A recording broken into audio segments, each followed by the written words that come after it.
CIET NCERT द्वारा प्रस्तुत है कक्षा 6 की सामाजिक विज्ञान की ध्वनि पाठ्यपुस्तक समाज का अध्ययन, भारत और उसके आगे। पृष्ठ 125। अध्याय 8। विविधता में एकता या एक में अनेक। हे ईश्वर, मेरी ये प्रार्थना स्वीकार करें कि मैं अनेकता में एकता के स्पर्श का आनंद कभी न गवा सकूं। लेखक रवींद्रनाथ टैगोर। विविधता में एकता का सिद्धांत सदैव से भारत के लिए स्वाभाविक रहा है और ये उसकी प्रकृति एवं अस्तित्व के लिए आवश्यक है। एक में अनेक का ये भाव भारत को उसके स्वभाव व स्वधर्म की सुनिश्चित नींव पर स्थापित करेगा। लेखक श्री अरविंद।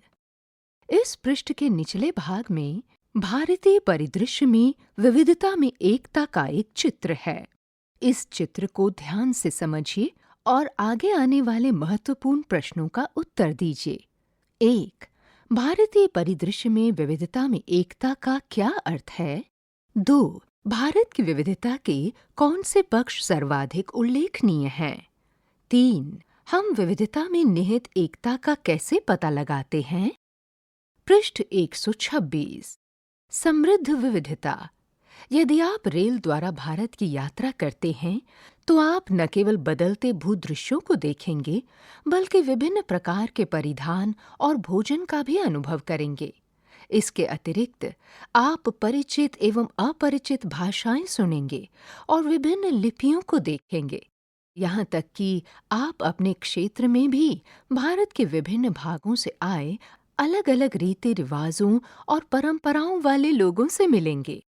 यही भारत की समृद्ध विविधता है और सामान्यतः यही वो पहला पक्ष है जो हमारे देश में आने वाले पर्यटकों को प्रभावित करता है। 1.4 अरब से भी अधिक निवासियों वाले इस देश, विश्व की जनसंख्या का लगभग 18% भाग, इसमें इस प्रकार की विविधता आश्चर्यजनक नहीं है।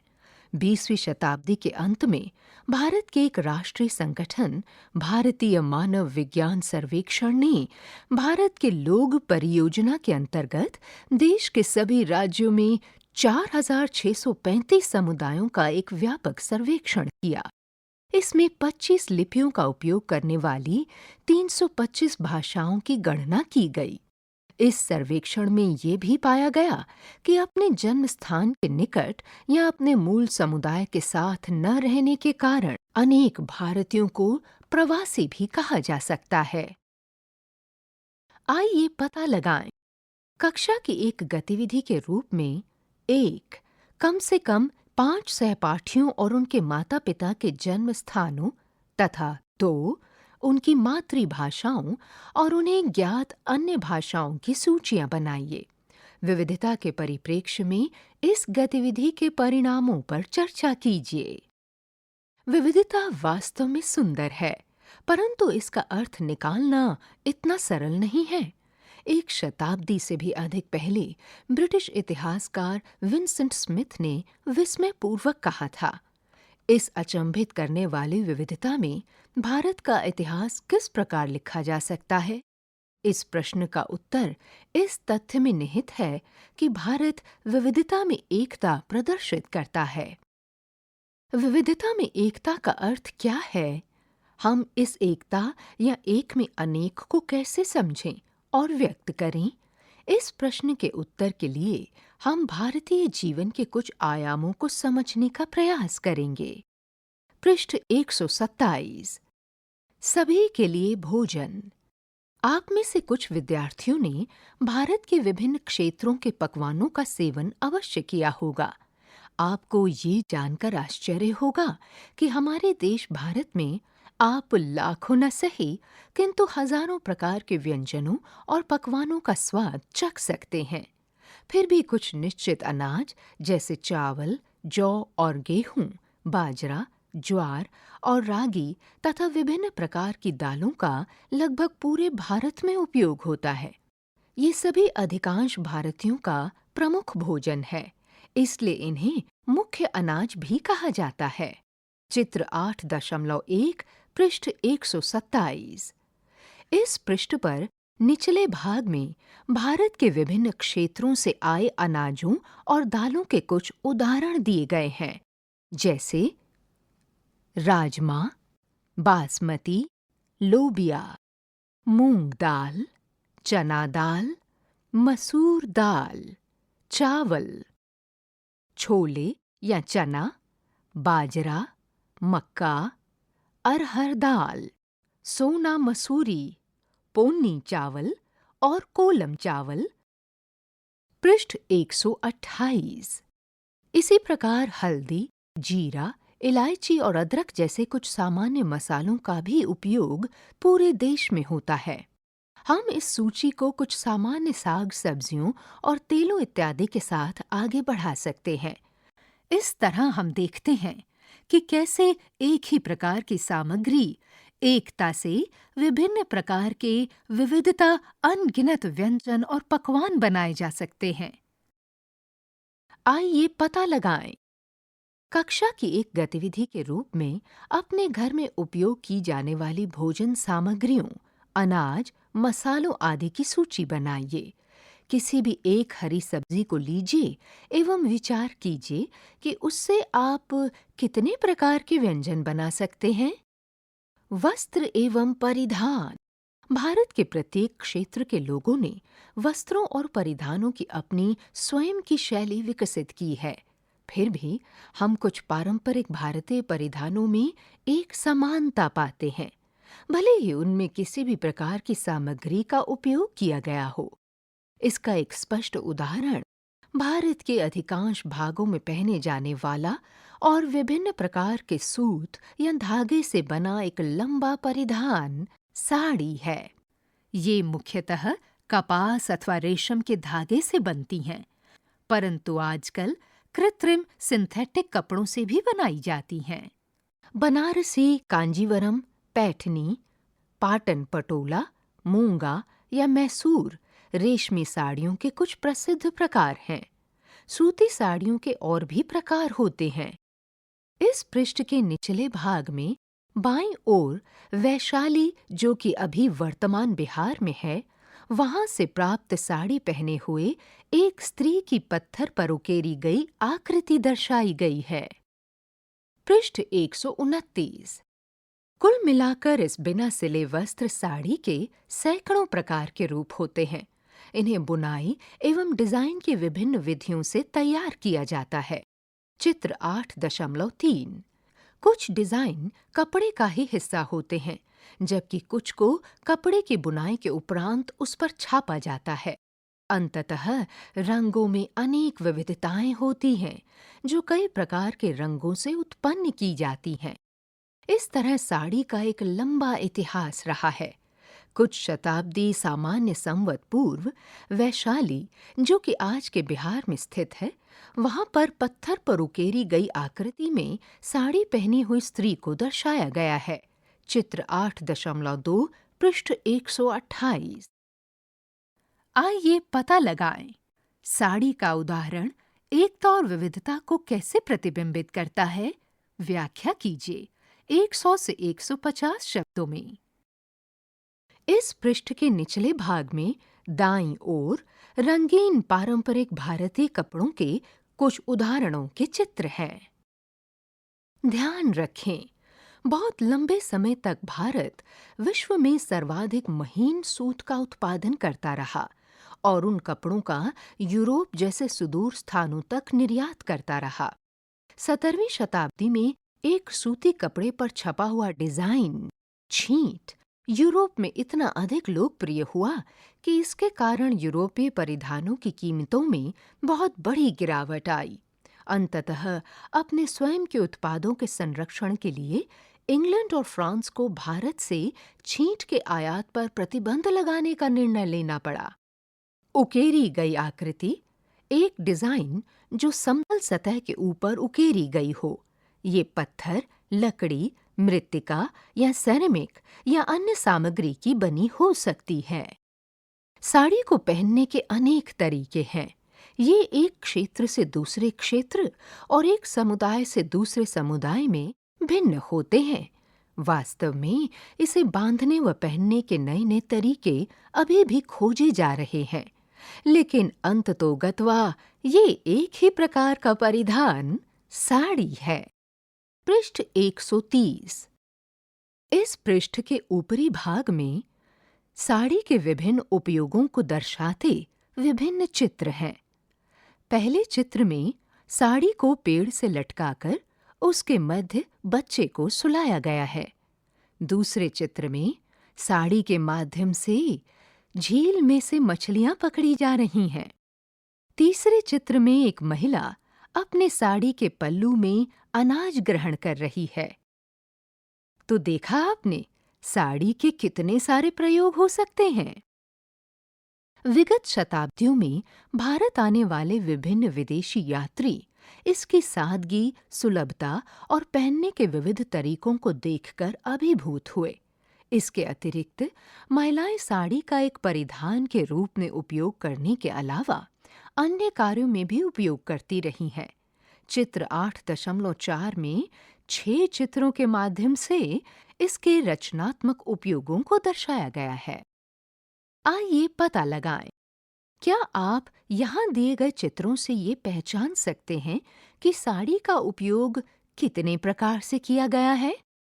क्या आप साड़ी के अन्य उपयोगों से परिचित हैं, अथवा क्या आप उसके अन्य उपयोगों की कल्पना कर सकते हैं? पृष्ठ 131। इस पृष्ठ के ऊपरी भाग में साड़ी के विभिन्न उपयोगों को दर्शाते हुए 4 विभिन्न चित्र हैं। सबसे पहले चित्र में एक ग्रामीण महिला साड़ी को जाल बनाकर उसमें मछलियां इकट्ठी कर रही है। दूसरे चित्र में एक अन्य ग्रामीण महिला साड़ी का बिछौना बनाकर अपने सिर पर घघरी लेकर जा रही है। तीसरे चित्र में एक अन्य महिला अपने साड़ी के पल्लू से घूंघट कर रही है। आखिरी चित्र में एक महिला अपनी साड़ी को बिछाकर उस पर लेटी हुई है। जिस प्रकार आपने साड़ी के विभिन्न रूपों और उपयोगों को देखा, उसी प्रकार एक अन्य परिधान धोती के कपड़े, फैब्रिक तथा उपयोगों को ध्यान में रखते हुए उसके विभिन्न रूपों की एक सूची तैयार कीजिए। इस गतिविधि से आपको क्या समझ में आया? त्योहारों की विविधता। भारत में त्योहारों की अपार विविधता है। आपने देखा होगा कि कुछ त्योहार एक ही समय पर पूरे भारत में मनाए जाते हैं, हालांकि उनके नाम अलग-अलग होते हैं। हम एक उदाहरण के माध्यम से इसे देखेंगे, जैसे कि 14 जनवरी के आसपास मनाया जाने वाला मकर संक्रांति का पर्व। ये पर्व भारत के विभिन्न भागों में फसलों की कटाई का सूचक है। पृष्ठ 132। इस पृष्ठ पर एक मानचित्र दिया हुआ है, जो कि लगभग एक ही तिथि पर एक ही त्योहार के विभिन्न नामों को प्रदर्शित कर रहा है। त्योहार का नाम है मकर संक्रांति और वो भारत के विभिन्न भागों में विभिन्न नामों से मनाया जाता है। जैसे उत्तर भारत में इसे शिशुर संक्रांत या माघी लोहड़ी कहते हैं। उत्तर पूर्वी भारत में खिचड़ी पर्व, मध्य भारत में ये मकर संक्रांति कहलाता है। उत्तर भारत में इसे माघ बिहू, पौष या सांग क्रांति कहते हैं। पश्चिमी भारत में इसे उत्तरायण भी कहा जाता है। दक्षिणी भारत में इसे पेड्डा पंडुगा, मकर संक्रमण, मकर विल्लांकू या पोंगल भी कहते हैं। पृष्ठ 133। आइए पता लगाएं, आपका सबसे प्रिय त्योहार कौन सा है एवं ये आपके क्षेत्र में किस प्रकार मनाया जाता है? क्या आप जानते हैं कि ये भारत के किसी अन्य भाग में भी वस्तुतः किसी अन्य नाम से मनाया जाता है? अक्टूबर-नवंबर माह में भारत में कई प्रमुख त्योहार मनाए जाते हैं। उनमें से कुछ प्रमुख त्योहारों एवं देश के विभिन्न भागों में उन्हें जिन नामों से पुकारा जाता है, उनकी सूची बनाइए।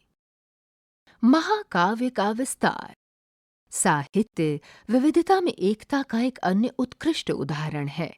भारतीय साहित्य बहुत विविध है एवं विश्व के सबसे धनी साहित्यों में से एक है। भाषा, लेखन शैली की तकनीक आदि में अंतर होने के बावजूद सदियों से भारतीय साहित्य ने विश्व के महत्वपूर्ण विषयों एवं चिंताओं को साझा किया है। उदाहरण के लिए, पंचतंत्र के बारे में किसने नहीं सुना है? मुख्य पात्रों के रूप में पशुओं के माध्यम से मनोरंजक कथाओं का ये संग्रह हमें महत्वपूर्ण जीवन कौशल सिखाता है। इसका मूल संस्कृत पाठ लगभग 2200 वर्ष पुराना है, परंतु इसका रूपांतरण लगभग हर भारतीय भाषा में किया जा चुका है। वास्तव में ये भारत से बाहर दक्षिण पूर्वी एशिया, अरब देशों तथा यूरोप में भी पढ़ा जाता था। ऐसा अनुमान है कि पंचतंत्र की 50 से अधिक भाषाओं में 200 से अधिक रूपांतरण उपलब्ध हैं। इस क्रम में इसने कथाओं के नए संग्रह को प्रेरित किया है। ये प्रदर्शित करता है कि एक कहानियों का संग्रह किस प्रकार अनेक में परिवर्तित हो गया। यद्यपि भारत के सबसे प्रभावशाली 2 महाकाव्य रामायण एवं महाभारत हैं। महाकाव्य सामान्यतः एक लंबी कविता जो अतीत के महान नायकों एवं योद्धाओं की कथाओं का व्याख्यान करती है। अपने मूल संस्करण में लगभग 7000 पृष्ठों में समाहित ये दोनों संस्कृत के महाकाव्य हैं, जिसमें नायक धर्म की पुनर्स्थापना के लिए युद्ध करते हैं। महाभारत में पांडव श्री कृष्ण की सहायता से अपने चचेरे भाइयों कौरवों से अपने राज्य की प्राप्ति के लिए युद्ध करते हैं। रामायण में भी श्री राम अपने भाई लक्ष्मण एवं हनुमान की सहायता से उस राक्षस रावण को पराजित करते हैं जिसने उनकी पत्नी सीता का अपहरण किया था। इन कथाओं में कई छोटी कथाएं और उपकथाएं भी हैं जो नैतिक मूल्यों पर केंद्रित हैं और लगातार प्रश्न पूछती हैं कि क्या सत्य है और क्या असत्य है। पृष्ठ 134। इस पृष्ठ के ऊपरी भाग में रामायण के प्रमुख प्रसंगों को प्रदर्शित करता हुआ एक चित्र है। ये चित्र 18वीं शताब्दी हिमाचल प्रदेश में बनाया गया था। आइए पता लगाएं।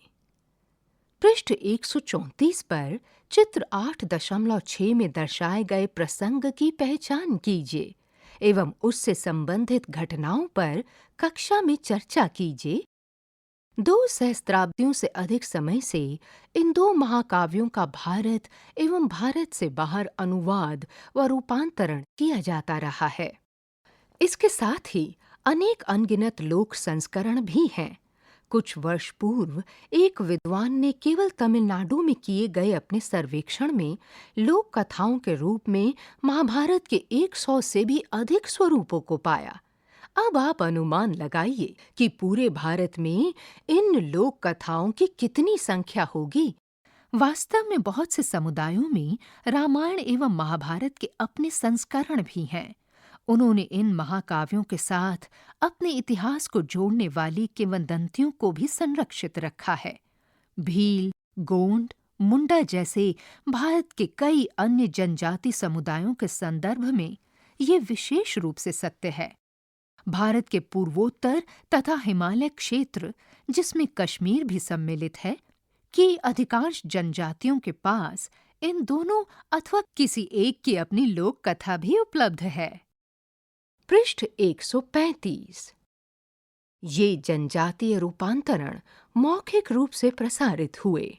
इनके साथ ही ये किंवदंतियां भी प्रसारित हुई कि किस प्रकार रामायण अथवा महाभारत से जुड़े हुए पात्र सभी या कोई एक सामान्यतः पांडव, उनकी पत्नी द्रौपदी, कभी-कभी उनके शत्रु दुर्योधन एवं चचेरे भाई उनकी जनजातियों से संबंधित क्षेत्रों में आए। मानव विज्ञानी के.एस. सिंह द्वारा निर्देशित भारत के लोक परियोजना, जिसका हमने पृष्ठ 126 पर उल्लेख किया था, उसमें वे भारत के विषय में विचार व्यक्त करते हुए कहते हैं, लोक कथाओं के अनुसार इस देश में शायद ही ऐसा कोई स्थान हो जहां महानायक पांडव न गए हों। और यही बात रामायण के संदर्भ में भी कही जा सकती है। सदियों से किसी अन्य साहित्य की अपेक्षा इन दो महाकाव्यों ने भारत एवं एशिया के विभिन्न भागों के मध्य एक सांस्कृतिक सूत्र के गहन तंत्र को विकसित किया। ये विविधता में एकता का एक अन्य उदाहरण है। इस पृष्ठ में ऊपरी भाग में दाईं ओर पंच पांडव तमिलनाडु के नीलगिरी के जंगलों में 5 पांडवों को दर्शाता नक्काशीदार पत्थर। इरूला जनजाति द्वारा मंदिर में इस पत्थर को सुरक्षित रखा गया है, जो इस बात का स्मरण कराता है कि पांडव इस क्षेत्र से गुजरे थे। इस अध्याय के विषय वस्तु को और अधिक समझने के लिए हम अपनी यात्रा को जारी रख सकते हैं और भारतीय संस्कृति के और अधिक पहलुओं की ओर ध्यान दे सकते हैं। उदाहरण के लिए, भारतीय शास्त्रीय कलाओं, जिसमें शास्त्रीय वास्तुकला सम्मिलित है, उसमें विविधता एवं एकता को सरलता से देखा जा सकता है। आप इन क्षेत्रों का अध्ययन कला पाठ्यचर्या के दौरान करेंगे। अंत में हमें ये याद रखना चाहिए कि भारतीय संस्कृति विविधता को संपन्नता के रूप में प्रचारित करती है, किंतु साथ ही विविधता को पोषित करने वाली अंतर्निहित एकता को भी दृष्टि से ओझल नहीं होने देती है। पृष्ठ 136। आगे बढ़ने से पहले भारत में विभिन्न परिदृश्यों, व्यक्तियों, भाषाओं, परिधानों, भोजन, त्योहारों एवं परंपराओं की विविधता है। विभिन्न क्षेत्रों में विविधता दृष्टिगोचर होती है, परंतु इसमें अंतर्निहित एकता भी है। भारतीय एकता विविधता का उत्सव मनाती है, क्योंकि विविधता विभाजित नहीं अपितु समृद्ध करती है। प्रश्न, क्रियाकलाप और परियोजनाएं। 1. पाठ के आरंभ में दिए गए 2 उदाहरणों पर कक्षा में चर्चा कीजिए। 2. राष्ट्रगान को पढ़िए। इसमें आप विविधता एवं एकता को कहां-कहां देखते हैं? इस पर 2 अथवा 3 अनुच्छेद लिखिए। 3. पंचतंत्र की कुछ कहानियां चुनिए और चर्चा कीजिए कि उनके संदेश किस प्रकार आज भी प्रासंगिक हैं। क्या आप अपने क्षेत्र से संबंधित कोई अन्य कहानियां भी जानते हैं? 4. अपने क्षेत्र से कुछ लोक कथाएं एकत्रित कीजिए एवं उनके संदेशों पर चर्चा कीजिए। 5. क्या आपने किसी प्राचीन कहानी को कला के माध्यम से दर्शाते या चित्रित होते हुए देखा है? ये एक मूर्ति कला, चित्रकला, नृत्य प्रस्तुति या कोई चलचित्र भी हो सकता है। अपने सहपाठियों के साथ कक्षा में चर्चा कीजिए। 6. भारत के प्रथम प्रधानमंत्री जवाहरलाल नेहरू द्वारा स्वतंत्रता से पहले भारत के कई भागों की यात्रा के उपरांत कही गई निम्न पंक्तियों पर कक्षा में चर्चा कीजिए। हर जगह मुझे एक सांस्कृतिक पृष्ठभूमि मिली, जिसने उनके जीवन पर प्रभावशाली असर डाला। भारत के महाकाव्य, रामायण एवं महाभारत और अन्य प्राचीन पुस्तकें लोकप्रिय अनुवादों और व्याख्याओं में जनता के बीच व्यापक रूप से जानी जाती थीं। उनमें उपस्थित प्रत्येक लोकप्रिय घटना, कहानी और नैतिकता की बातें जनमानस के अंतर्मन पर अंकित थी, जो कि उसे सार्थक एवं समृद्ध बनाती थीं। निरक्षर ग्रामीणों को भी सैकड़ों श्लोक कंठस्थ थे एवं उनकी आपसी बातचीत में इन महाकाव्यों अथवा कुछ पुरानी कालजयी कहानियों के संदर्भों की प्रचुरता होती थी, जो नैतिकता को प्रतिस्थापित करती थी। यहाँ पर अध्याय 8 समाप्त हुआ। समाज का अध्ययन, भारत और उसके आगे। अभी आप सुन रहे थे कक्षा 6 की सामाजिक विज्ञान की ये ध्वनि पाठ्यपुस्तक। वाचन स्वर ममता मलकानी, ध्वन्यांकन मंजू कुमारी, निर्माण सहयोग सौम्या मलिक, निर्देशन एवं निर्माण विमलेश चौधरी तथा प्रस्तुति CIET NCERT नई दिल्ली, भारत।